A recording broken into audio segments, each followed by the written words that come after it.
శ్రీమాత్రే నమః. అందరికీ నమస్కారం. మనకు ఎన్నో రకాల తెలివితేటలు ఉన్నా, ఎన్ని చదువులు చదివినా కూడా ఒక్కరి అనుగ్రహం లేకపోతే జీవితంలో ఏమీ ఉండవు. ఎవరు మరి ఆ ఒక్కరు అంటే శ్రీ మహాలక్ష్మీదేవి. ఆ తల్లి దీవెనలు ఉంటేనే జీవితంలో అన్నీ ఉన్నట్లే. అందువలనే సర్వసంపదలు ఇచ్చే ఆ మహాలక్ష్మీదేవి అనుగ్రహం కోసం ప్రజలంతా ఈ ధనత్రయోదశి రోజున ఎంతో భక్తితో శ్రద్ధగా పూజిస్తారు. లక్ష్మీదేవి ఆశీస్సులు పొందుతారు. శ్రీ మహాలక్ష్మీదేవి ధనానికి ప్రతిరూపం. అందుకే ఆ తల్లి జన్మదినమైన ఆశ్వయుజ కృష్ణ త్రయోదశిని ధనత్రయోదశి అని అంటారు. ఈ ధనత్రయోదశి రోజున లక్ష్మీదేవిని, కుబేరుడిని, ధన్వంతరిని కూడా పూజిస్తారు. దీపావళి ఉత్సవాలకు మొదటి రోజుగా ఈ ధనత్రయోదశిని భావిస్తారు. పురాణాల ప్రకారం పూర్వకాలంలో ఒక మహారాజు ఉండేవాడు. ఆ రాజదంపతులకి సంతానం ఉండదు. అయితే వారు అనేక రకాలైనటువంటి పూజలు, వ్రతాలు చేయటం వలన ఒక పుత్రుడు జన్మిస్తాడు. లేకలేక కలిగినటువంటి ఆ పుత్రుడిని మురిపంగా పెంచుతూ ఉంటారు ఆ రాజదంపతులు. అయితే జ్యోతిష్కులు అతని జాతకం చూసి ఈ యువరాజు వివాహం అయిన 4వ రోజున పాము కాటు వలన మరణిస్తాడు అని చెప్తారు. అప్పుడు రాజదంపతులు కొద్దిసేపు బాధపడి తర్వాత ధైర్యం తెచ్చుకొని అన్నింటికీ ఆ భగవంతుడే ఉన్నాడు అని అనుకొని ఆ పుత్రుడిని అల్లార ముద్దుగా పెంచుతూ ఉంటారు. అలా కాలం గడుస్తూ ఉంటుంది. యువరాజుకి వివాహ సమయం రానే వచ్చింది.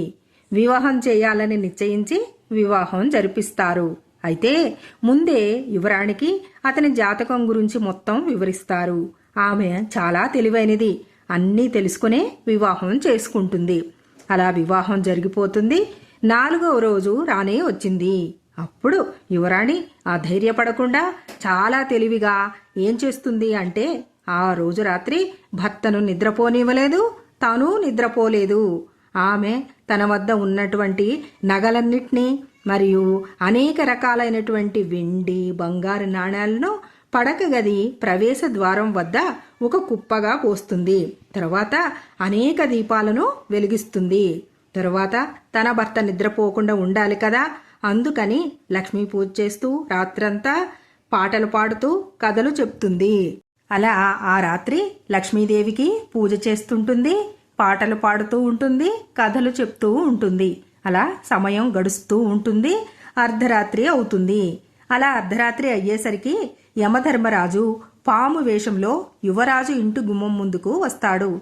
అయితే అక్కడ ఉన్నటువంటి దీపాల వెలుగు, ఆభరణాల వెలుగు, బంగారు వెండి నాణాల వెలుగు అతని కళ్ళు మిరుమిట్లు గొలిపి యమధర్మరాజు కళ్ళు మూసుకుంటాడు.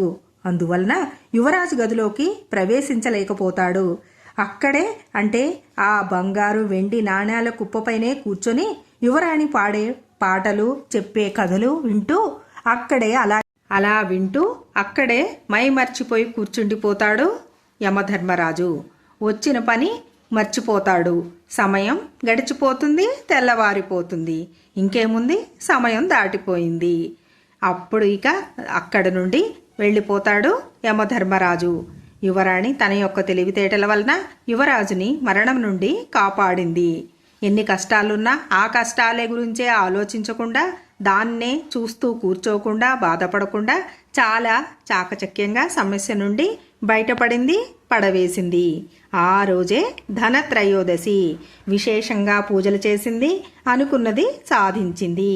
కావున ధనత్రయోదశి రోజున లక్ష్మీదేవికి విశేషంగా పూజ చేస్తే ఆ లక్ష్మీదేవి మనల్ని అనుగ్రహిస్తుంది. అందుకని ఈ ధనత్రయోదశి రోజున లక్ష్మీదేవి అవతారాన్ని జ్ఞాపకం చేసుకుంటూ దీపాలు వెలిగిస్తారు. ధనదేవతను ఆహ్వానిస్తారు. యమదీపం వెలిగిస్తారు. ధనత్రయోదశి రోజున రాత్రి దీపాలు వెలిగించి రాత్రంతా మేల్కొని పూజ చేస్తే లక్ష్మీదేవి కృప వస్తుంది. యముడు మన కుటుంబాన్ని రక్షిస్తాడు. అకాల మరణ భయాలు తొలగిపోతాయి. జైన మతంలో ఈ రోజును ధన్తేరస్ అని కాకుండా ధన్యతేరస్ అని జరుపుకుంటారు. సర్వేజన సుఖినో భవంతు.